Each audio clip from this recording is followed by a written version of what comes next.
Hi, and welcome to this video on how to curve text in Canva. To get started, log in to your Canva account and go to your workspace. On the left-hand side, select Text and choose the type of text you want to work with. I'll be using the subtitle text to write a sentence. How to curve text in Canva. Now, to curve the text, click on the text box and then click Effects at the top of the screen. On the right-hand side, you'll see various text effects available. Scroll down and select Curve.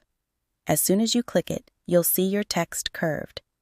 To adjust the curve, use the slider on the left-hand side. I want to curve the text downward, so I'll slide it to the left until I'm satisfied with the shape. You can adjust the curve to your liking until it looks just right. As you can see, my text now has a beautiful curved shape. I'll add the word tutorial at the bottom to make it look complete and presentable. And that's it. Now you know how to curve text in Canva. Thanks for watching. If you found this tutorial helpful, please give it a thumbs up and subscribe to our channel.